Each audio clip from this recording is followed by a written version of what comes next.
what should organizations be measuring? Depends on what the organization, yeah, like the data points they need. Yeah, like Anna said before, like can we get a better sense for what's happening in the company, what's on the mind, yeah, of most of our employees without compromising personal data, yeah, but just getting kind of like a sonar or like a feeling for what's happening in the organizations and being able to react.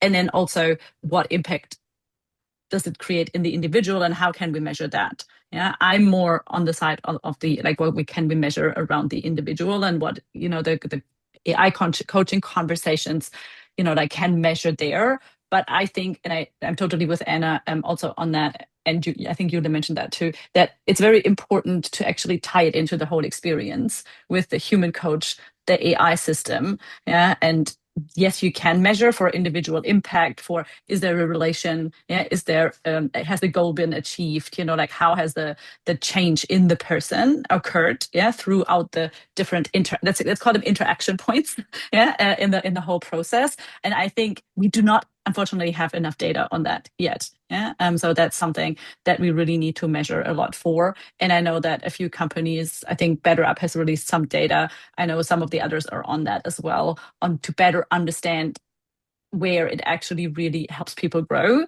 and where can we kind of like also measure for like outcome, also reliability of the system. Does it really tie into the first agreed kind of like a goal that was set for them for the specific coaching program, or a task that they're doing with their coach? So there's so many different variables, so it's very difficult to say all the points that need to be measured. Depends on if you have an individual conversation, and then there is different measurements about like trust, are people open, is there's a good technology adoption, yeah, has the AI been reliable enough, has it ignited any like behavior change for the client? You can only do that through then also asking the client what their outcome was. You can't really get that out of the transcripts, yeah, themselves.